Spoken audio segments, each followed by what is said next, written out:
I'm recording now, so. Okay. Sure.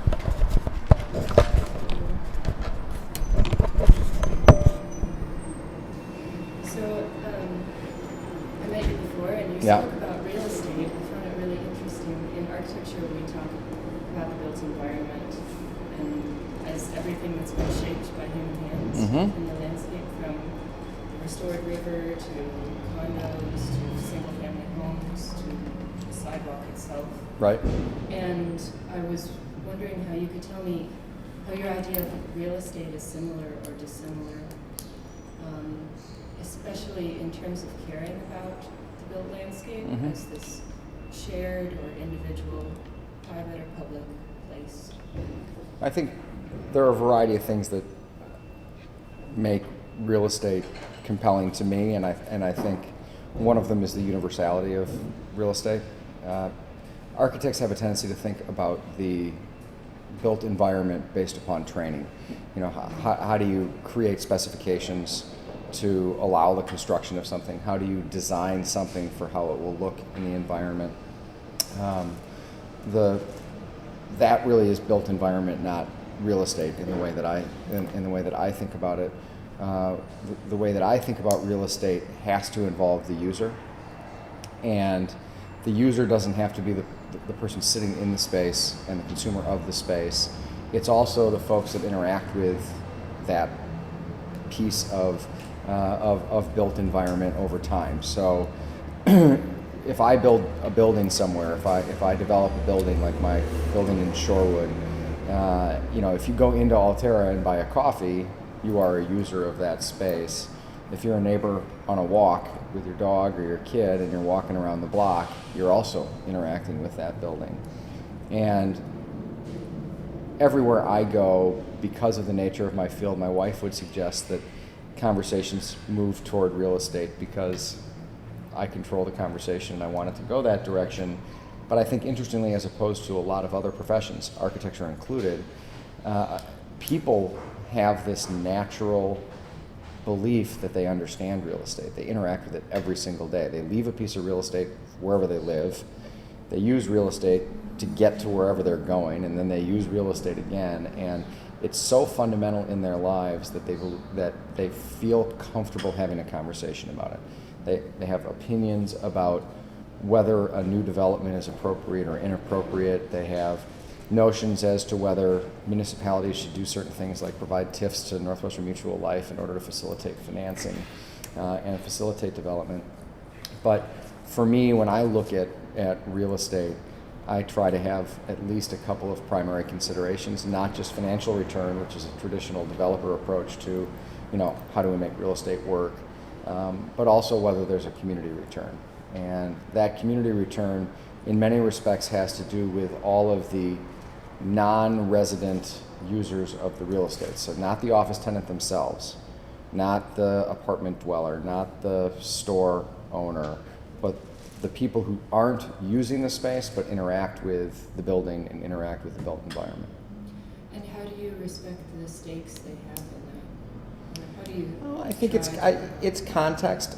It's kind of anticipating what the objections are in the market prior to going through the process, and then some of those objections you simply can't overcome. I mean, I've said the following words many times in approval processes. I will always tell you the truth. You won't always like what I tell you. I'm not going to tell you what you want to hear. And so, what is that? Thank goodness. Yeah. I mean, so, for example, my buildings in Shorewood, there are 4 stories, there's 3 stories of residential over a story of retail. The greatest compliment I receive is when people tell me that they feel like those buildings feel like they should have been there for a long time and that they're appropriate to the neighborhood. Yeah, but the person right next door who had nothing behind them for some period of time or a vacant lot, they now have a 4-story building behind them. And I'm not going to be able to please those people. If they are carrying some kind of fundamental objection to density in their backyard, I probably can't get from here to there in terms of satisfying their concerns. That said, if I do a good job with the building, they may not be pleased, but the next person who buys their house will have a different perspective because that was there already. The building was there already. So a lot of it is taking a longer view, and developers, like any profession, we think of ourselves as technical experts, and we think of ourselves as having insight into our profession that exceeds the insight that a non-professional would have into our profession. So some of it is the hubris of a surgeon. I mean, we believe that the surgery that we are performing on the built environment is appropriate for it, and in the long run will improve it. And how do you see so we've kind of discussed how you see development as care for the built environment, or caring development. How do you find a balance between development and preservation, or where do you find that? Well, I think, historic preservation is interesting. There's a lot of perspectives on what's appropriate preservation, what is preservation for preservation's sake. I am not at heart a preservationist for preservation's sake. I'm comfortable with the notion that just because something is old, it's not necessarily important.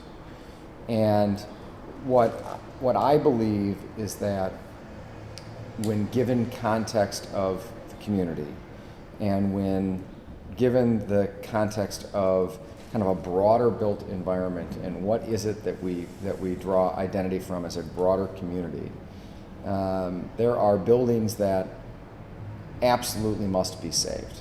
It's just not appropriate to take them down because they have too much value in community identity. I also believe that there are buildings, even in historic districts, that they're not contributing elements to that district. They aren't fundamentally important in any way. And so I try to take a very balanced approach that reflects not only the question at hand, which may be, can we do an addition on this house in the North Point South Historic District, but also why would we make that change? Why would we? What community values are we able to further by making that change? So a controversial one in the North Point South community was the home located on the corner of Back Bay and Terrace. It's a couple doors south of Villa Terrace. It's now a Cream City brick home. It was previously painted. And an addition is currently under construction on that home. And the North Point neighborhood, the historic Water Tower Trust, was very, very vocally opposed to it. And I, as a member of not only that neighborhood, those are my neighbors, they live a block away from me, not only as a member of that neighborhood, but also as a member of the Historic Preservation Commission, spoke very strongly in favor of that addition. And I think that one of the things that pushed me to that position in my own mind was why the addition was being made. And one of the things that we know is that things that were built long ago were built for the users long ago. The way they interacted with the space as a user is different now than what it was. These old homes, for example, in our neighborhood, were built in an era where folks had servants. They had servant quarters. They had kitchens that were deeply utilitarian in nature. They had separate stairs and access for the servants from the family. They didn't have informal living environments. They had a formal living room, a formal dining room, a utilitarian kitchen. They might have had an office with rich paneled walls and all of those things. They had bedrooms with limited closets. They had bathrooms with limited plumbing amenities. And what I believe is the greatest path toward preservation of our neighborhood, the heavy lifting was done by the group long ago when the neighborhood was legitimately in jeopardy. Homes were being sold for very, very modest amounts. The hospital was expanding. Apartment buildings were getting built. Homes were being torn down. All of those things were happening, and the organization was formed, stepped in, and did all of the right things in getting the district recognized as a national district, making sure that standards were upheld, created and then upheld for how to treat those homes and all of those properties. Today, though, preservation in many respects is at its strongest when consumers come in and assign value to the history. They assign value to the quality of craftsmanship and workmanship in the homes, and are willing to invest in the homes in order to improve the livability for the families. If we want this neighborhood or other historic neighborhoods to thrive, they need families. They need the next generation of homeowners to come in and make the neighborhood their home. And that home in particular is a terrific home, but it had an unacceptable kitchen.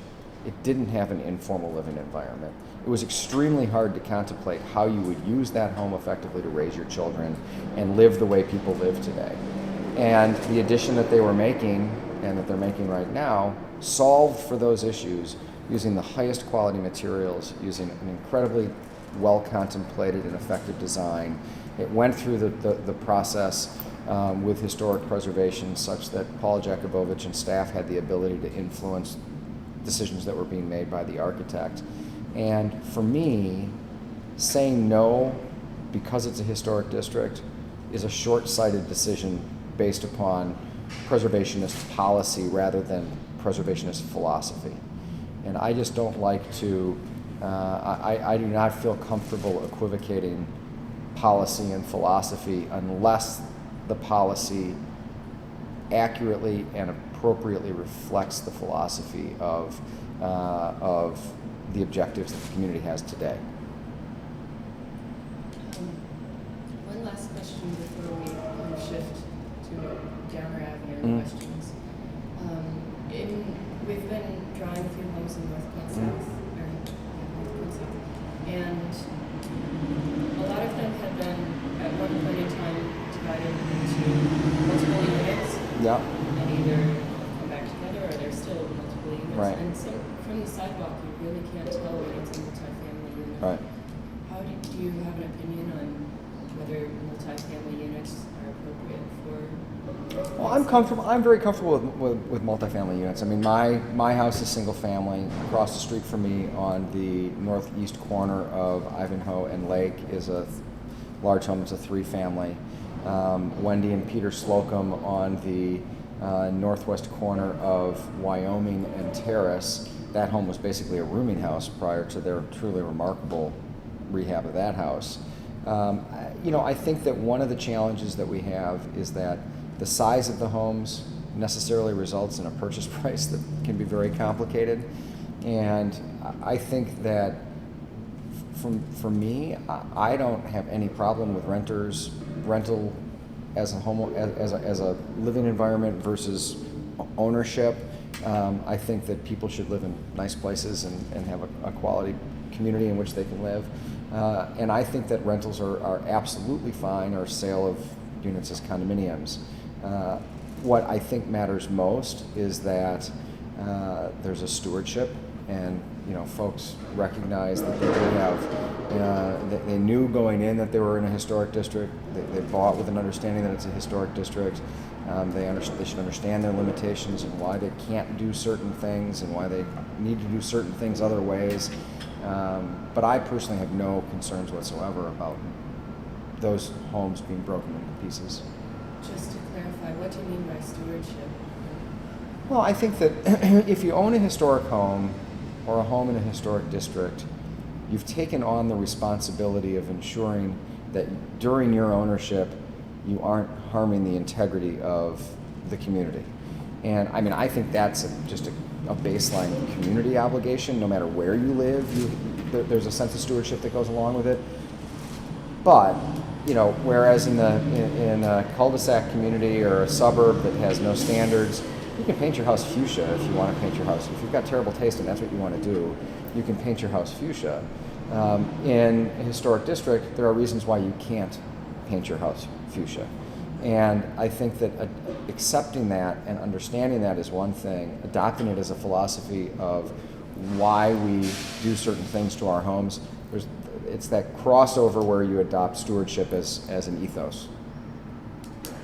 Chelsea, before we move on to Donna, I think I have some follow-up. You were talking about your membership on the Historic Preservation Commission? Right. What is the status of that commission as far as approving or not approving changes to homes? I mean, what kind of governmental function do you have? So the Historic Preservation Commission is really a body that is tasked with making an assessment of folks applying to do things to buildings that either have historic status or are located in historic neighborhoods. That's what our chart, we can look at those things, okay? And your charter is for this particular neighborhood? It's for the entire city of Milwaukee. Oh. So the Historic Preservation Commission has jurisdiction over any issue revolving around changes to properties that are historic or that are located in historic districts. We also are, if someone, like for example, this building's not in a historic district, okay? If someone wanted to tear this building down, you or any other citizen in Milwaukee could nominate it for historic status. Before the building could be torn down, that nomination would need to be considered. Our body would be the body that would consider this building for designation as a historic structure. So we look at buildings that are historic, buildings that may be historic, and they have to be deemed historic before we have jurisdiction. Okay, I thought this was a special committee just for the. No, this is for these. I was appointed by the mayor. These are appointees that are on the body, and the commission has jurisdiction over all of the city of Milwaukee. Okay, and I have another question before we move on to Delmer. Yeah. Because I happen to live in Shorewood. Yeah. In fact, I think I've seen you at the Altair. That's probably there. true, yeah. Were you involved with the development on Capitol? The Mandel Group development? Oh, yeah. I am not. I am not. And that, does the Historic Preservation Committee have anything to do with that, or that's just city? So it's the city of Milwaukee that does that. So Mandel Group's 6-story building with the Walgreens in it next to Sendik's. Yes. That building was entitled through the Village of Shorewood, so the Community Development Authority, the CDA, and the Village of Shorewood were the two bodies that were directly involved in working through those issues. Now, Shorewood also has its Planning Commission and its an architectural review board. It has its bodies that look at all of those things. That also happens to be even if that was in Milwaukee, it was a parking lot. The Historic Preservation Commission would never have seen that, even if it had occurred in Milwaukee. Right. Do you think that that's an appropriate structure? I'm not at liberty to answer that question on the record. Okay, I'm sorry. That's okay. We are focusing on Downer Avenue as a historic district, Right. historic shopping district. So I want to ask you, how do you think the Downer Avenue change, how Downer Avenue should be changing this? So I think one of the things that happens when we look at places like Downer is people have a tendency to equivocate market conditions with vacancies on the street. Okay, those two things don't always go together. So for example, one of the things that we always need to consider is ownership. Who owns a building? What are their objectives in owning that building? What are they trying to accomplish through their ownership? So the current ownership of the buildings on the north end of the street, on the west side there's one group of owners, on the east side there's one owner. Okay. On the south end of Downer, across from the parking structure, so from the new Pizza Man all the way south to Starbucks, that's one owner. And it's the same owner as the east side of the street on the north end. And when you look at what the plans are that have been approved, when those buildings were purchased, they were purchased from a guy named Dan Katz. Newland Enterprises, Boris Gochman, entered into a partnership with Joel Lee. They bought those buildings. Now Joel owns those buildings. Well, they went through the approval process. The parking structure, which was so deeply divisive in the neighborhood and caused all kinds of challenges for folks, that was part of an approval process that was contemplating substantial changes to the Downer district.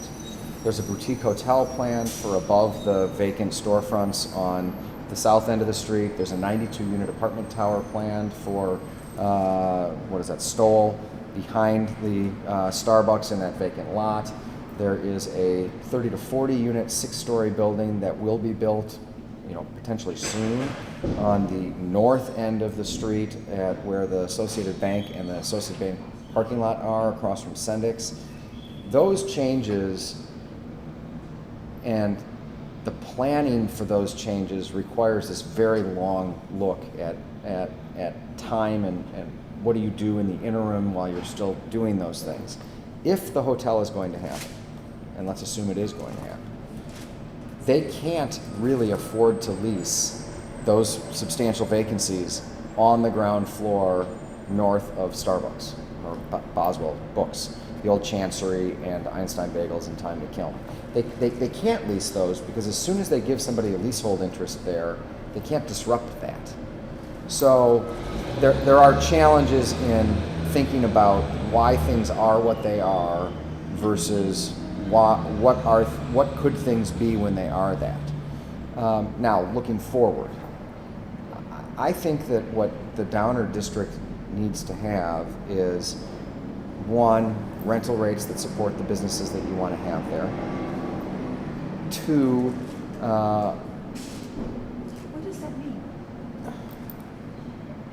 retailers can afford rent based upon the volumes that they believe they can generate. And you can look through, there aren't really any substantial resources on this, but every retailer has kind of a benchmark. What percentage of their gross volume can be their occupancy costs in a space? So restaurants really want to target 6 or 7% of gross volume as their total occupancy costs. So if you're going to do $1 million a year of volume, you really only want to be spending about $70,000 a year of occupancy costs. If you have 1,200 square feet, or let's say you have 2,000 square feet, you've got $60,000 of rent that you can totally pay. That means that you can pay in total $30 a square foot between rent and taxes and common area maintenance and insurance and all of those things that comprise occupancy costs.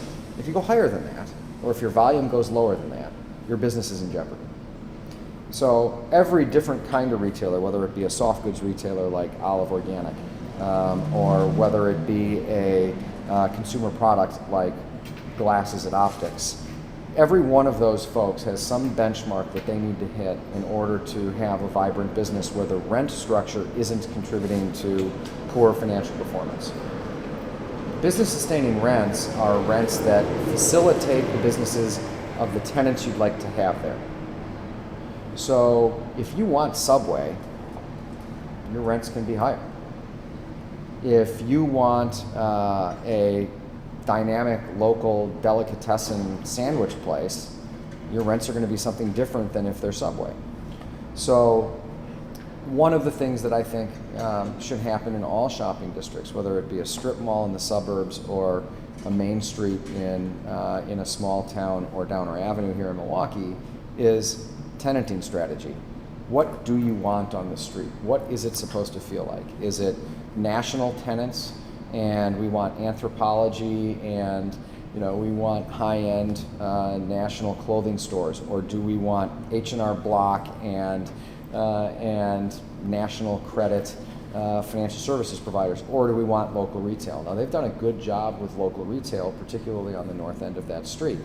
Now, there's been some cyclical vacancy, which is something that just happens over time. This has been the worst economic conditions of our time, so there's complications associated with that. Hollander does extremely well. I love Paperworks. I don't know how long she'll keep doing that business. I think it's a hard business, and she's been doing it a long time, and she's terrific at it. I think Mick, who owns Olive Organic Clothing, is a very good friend of mine. His store is spectacular. Tough business, it's complicated. The fact that he opened this home design piece, I think, is pretty compelling, and he sells organic mattresses and all kinds of green housing products, so countertops and no VOC paints and those kinds of things, and I think that'll help. Downer Liquor is a great community resource. I like those guys a lot. Breadsmith, I don't eat much bread, so it's not my thing, but it's good to have that kind of use there. But I think we're going to see things change both for the good and for the bad over the course of the next little while here. You know, there's a problem. CVS as a building is a problem. You know, there's no storefront windows. It's got pretty crass national, drugstore chain type elements associated with it. There should be storefront windows on both sides of that building that should be engaged and active and dynamic, and it's not. Sendix has been on a path towards closing here for some time. It's going to happen. It's for sale in the market right now. Somebody has it under contract. There will be a change there. It's not clear yet what that change will be. Based on what I know about the site, and I know a fair amount, I'm very optimistic that we can preserve the use. If I were to have bought that building and I made an effort to buy that building, I would have changed it substantially. Changed it substantially. I would have re-tenanted. I would have started from scratch on the ground floor. I would have completely redone the ground floor. I would have put in all new storefront window systems down, historic window systems, but all new storefront systems all the way down Downer and then all the way down Park. I would have made it 4 smaller stores, a bar restaurant and a European market and a flower store, and I would have taken elements of Sendix, broke them into discrete pieces instead of having one large market, which doesn't appear to work in our market, particularly given the strength of what Whole Foods has done. Now, Whole Foods is finally hitting the numbers that they targeted. I heard $50 million a year as a number that they've been flirting with. So, I think the Sendix is going to change. I think that Via is terrific. I think that the physical therapy place is actually a fine use. It's actually interesting looking from the street.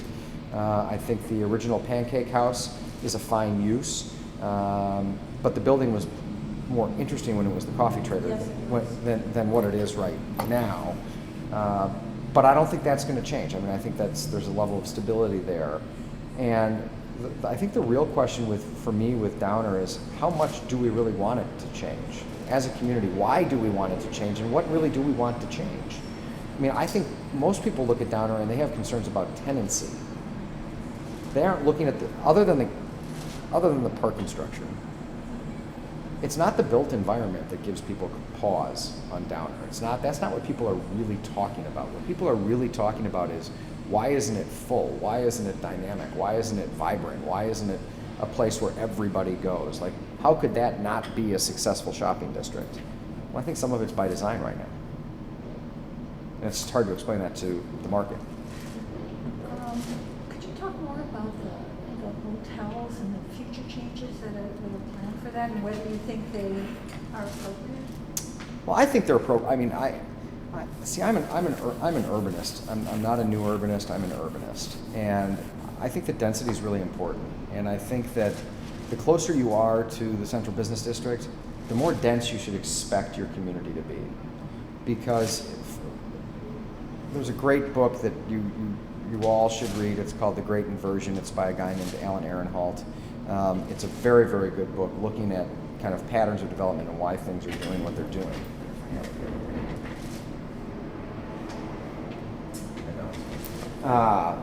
But in any case, it started off that people lived in the cities, and spectacular, beautiful homes and residences were as close to the city as they could possibly be.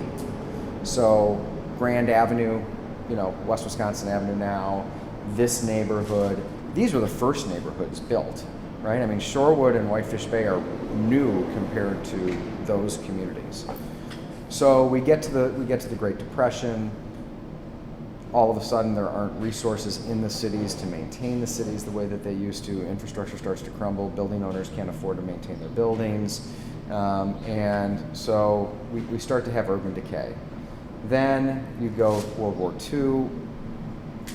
Everybody leaves. People come back.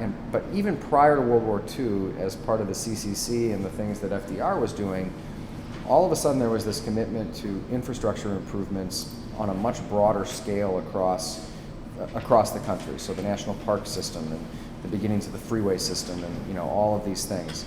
Post World War II, something important happened. One, we go into an economic boom. Industry starts going like crazy, particularly in the cities.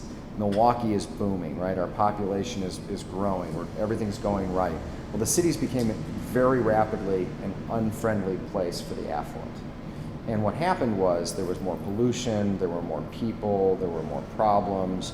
Then we have all kinds of, Milwaukee's always been a city of immigrants, right? But so immigrants come, then we get the wave of African Americans up from the South, and all the way down through what happened between 1946 and really 1980 was urban flight, white flight, whatever you want to call it, but we have rapidly changing neighborhoods. Neighborhoods would turn extremely quickly.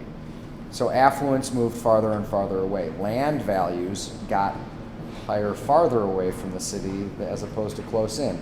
That's an inversion. That was an inversion of land value and an inversion of attractiveness. We're inverting back again now.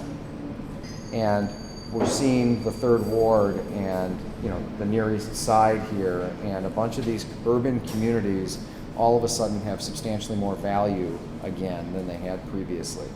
So I think that what we need to think about for Downer Avenue and in all of these near urban communities is if what we want is less density, we should appropriately live farther away. Because cities are supposed to be dense. We're supposed to find ourselves forced to go vertically because of the level of amenity that cities provide. It should be attractive to more people. In the Downer neighborhood in particular, I think we are underserved between, if you think about where hotels are in this city, between the Pfister and the North Shore, you've got kind of a crappy Hilton on the river and not a lot else in terms of places to stay. And I do think there's room in the market for a boutique hotel. I think the quality of the hotel is going to be extremely important. The quality of the amenities that are provided as a part of that hotel for the public to consume. So there needs to be a great bar restaurant. There needs to be those types of amenities so that if you live in the neighborhood, you can consume it like the Iron Horse Hotel. Has a bar and restaurant that people go to from the city. It's not just hotel patrons. In that neighborhood, I do think that a hotel is fine. I think that the 92-unit apartment building or whatever it is that they ultimately build there, the devil's in the details. There's tall buildings over there right now. These windows viewed that way, you'd see tall buildings poking out over there. So I am not as concerned about density or the use in any way as I am a little bit about the architecture. I just want to make sure that the buildings endure. You build a building today, better last at least 50 years.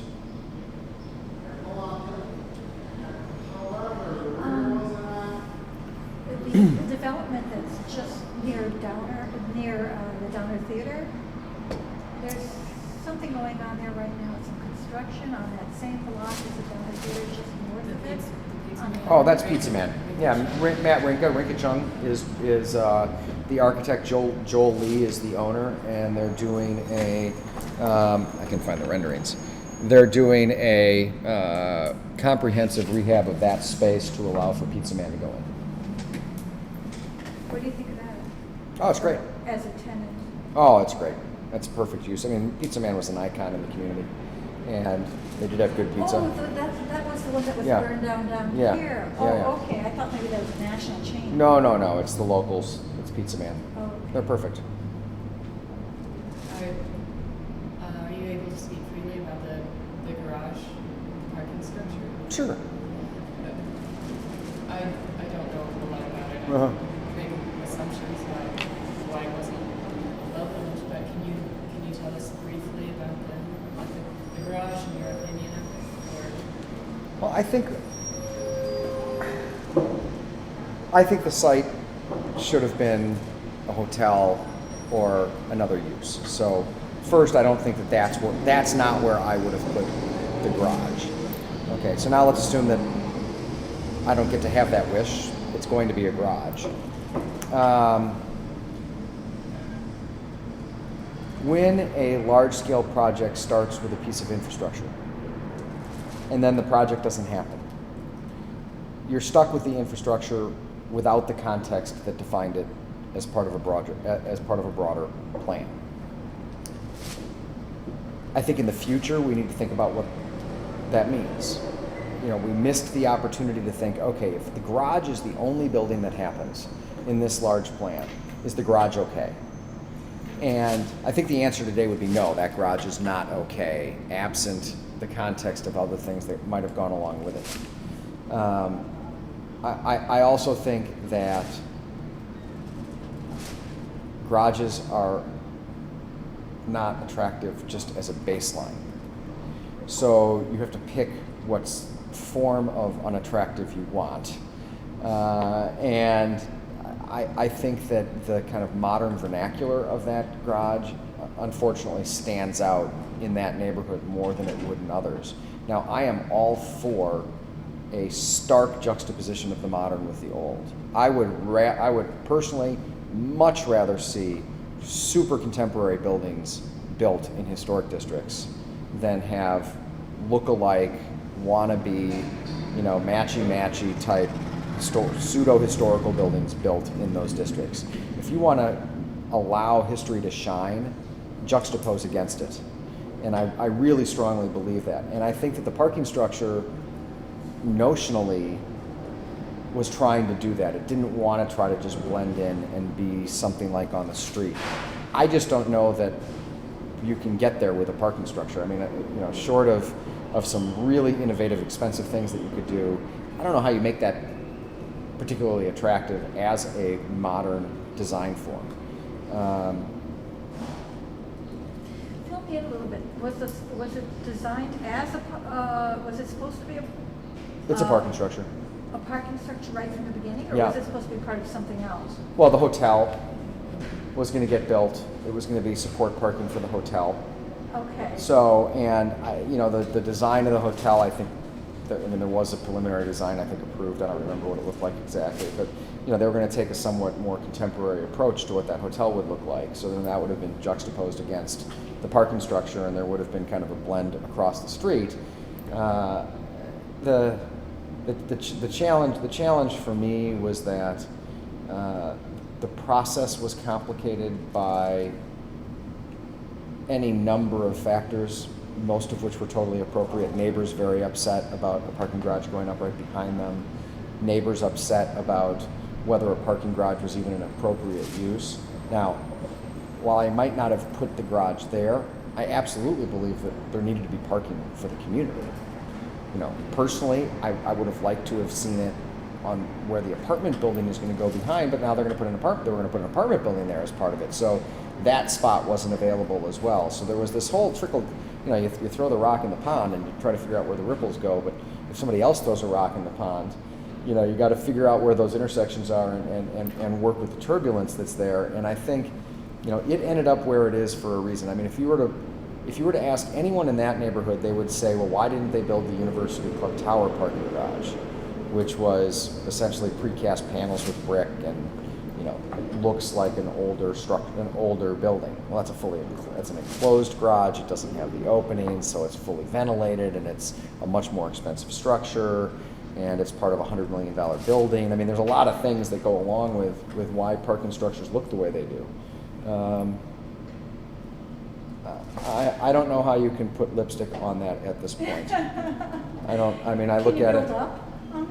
Turn it into Yeah, well, I mean, you could probably build up, but the neighbors are never going to allow for it to get higher. They're not going to want more building there. But there's a hotel plan for Across the street, but that's farther away from the historic neighborhood. I mean, it's yet farther away from those homes that are right there on Summit. East and Yeah. The Water Tower neighborhood just is only part of the east side of Downer Avenue is part of Water Tower neighborhood, the west side is not. So it's technically outside. It's outside the district. unless somebody else, I'm curious about the theater. I love Yeah. old movie houses. Yeah. How is that doing as a business? Is that like? I don't know. It's Landmark, the same folks that operate this theater. Right. Great building, crummy theater in a lot of ways. I mean, it's from a moviegoer's perspective. I mean, the seats are uncomfortable. It's just not a great movie experience. It's an awesome theater. I hope they're doing well. Art house. I mean, there's got to be an art house theater in Milwaukee. I don't know where else it's going to be.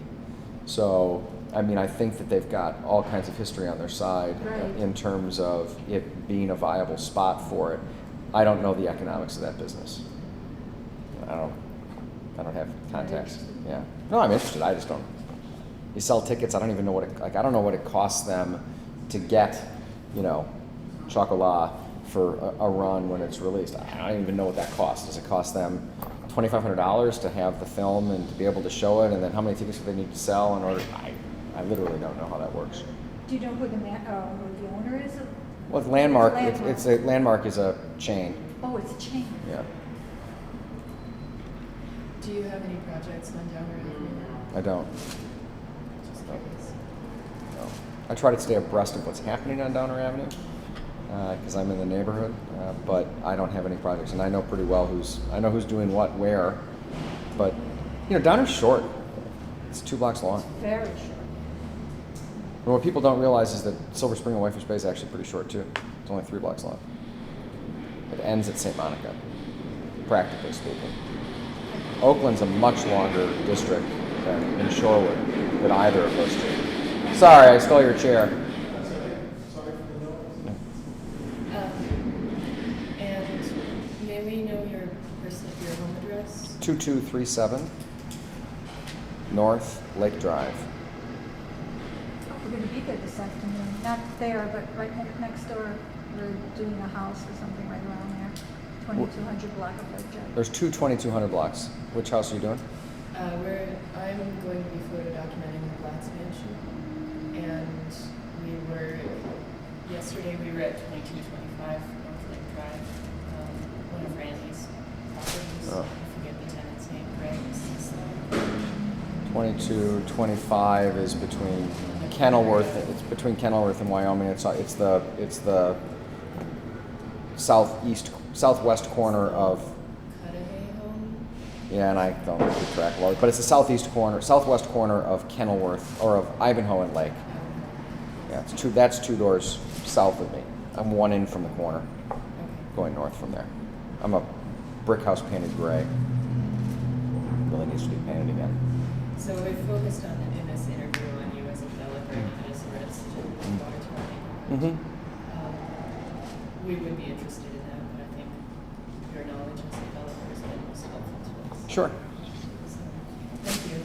These are the general questions that I asked you. Okay. I'll keep a copy of them. So what do you guys? How does the process work for you folks?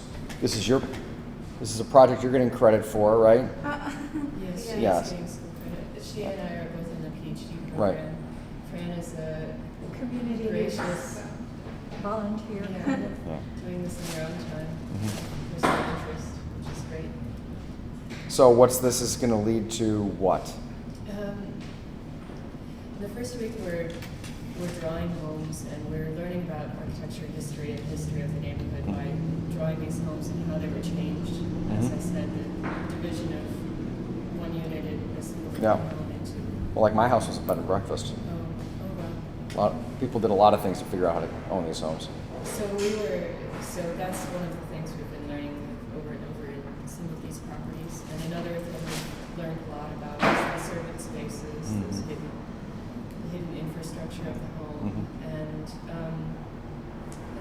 in the first week we draw homes, in the second week we're interviewing people and about the various stakes they have in the neighborhood. And in the third week we're beginning to turn those into short documentaries, 3-minute documentaries that will go on YouTube. And we'd like to have some kind of exhibit. It will probably be temporary yard signs at the locations which we've drawn, which are not all homes. Some of them are the Bradford Beach House. And they'll That's a have cool structure. QR codes. Yes. So hopefully people will walk around with their smartphones and watch our videos. We also need to have a traditional exhibit where we have boards. Right. So this is so-and-so's home. This is how they take care of it. We'll be doing short bio pieces based on figures in the Water Tower neighborhood as kind of chosen by the neighborhood association, preservation association, because they came to us for this project. Lloyd and Dawn. So Barbara Ellsner. They didn't ask for Randy, but Randy's been very helpful. They wouldn't have asked for Randy, probably.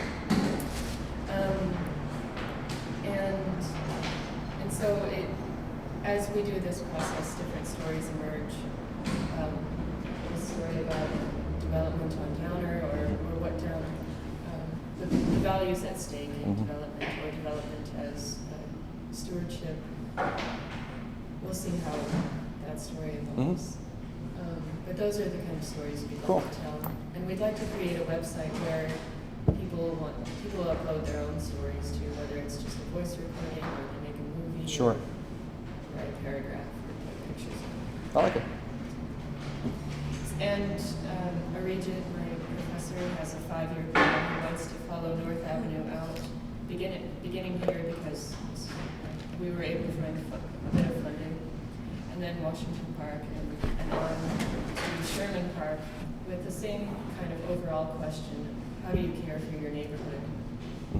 There's a strong contrast where some people can't care for their own bodies, so they're not able to care for their community. And so by asking that question along this line, Right. I like it. So somebody should do transit's become such a big conversation. I think it would be fascinating to do something almost like this, but you could change it in some important ways. Look at the old trolley line, the old commuter trolley line, or look at the old commuter rail line that ran out to the Lake Country. You know, there was a commuter rail line that ran at the Lake Country. You could be in Beaver Lake for the summer or whatever at your family cottage and hop on the train at the depot and come to downtown and do that. And then there was the trolley line that ran down Oakland Avenue right in front of our buildings in Shorewood, and it ran from Whitefish Bay down to actually went through the intersection right over there and then went up Brady Street and then down, I think, Water Street. And it's interesting to think about what would be there now along that stretch, given the way we consume transportation today, if it was still there. How different would it be? But there's a reason that the main streets, there's a reason that not Silver Spring quite as much, but Oakland Avenue, Brady Street, you know, you look at where these old districts were and they were on the transportation line, so you could stop at Shortino's Bakery and go back up to Whitefish Bay, and you didn't have to have a car. You know? And one of my classmates also did a study of the trolley line along Brady Street. She was listening to how the old trolleys used to sound. It was so loud. She determined Squeaky and rattly. Steam. Yeah. And Well, they converted them to electric. Side streets. Well, they did convert at the end. They converted them to overhead electric. Okay. So I remember that. they took the tracks out in, I don't know, 1960, something like that. But yeah, it's interesting to think. I've actually, it just so happens that I've now been involved in 4 developments on the trolley line. Yeah, it's sad to think that we had such a resource. Well, it's a totally different conversation. Transit's a very long conversation. If I meet any architecture students who would like to There you go. do historic research on the trolleys. It'd be cool. Yeah. I think it would be cool. There's a lot of photographic data out there that I think is interesting. Well, thank you very Of much course. for your time. Of course. Nice to see you again. When are you done? Probably 5 years, but 5 years? Are you going to stick around here for all of it? I'm not sure. We'll see. Depends on how things go with my personal life. So. I will be here for a couple more years.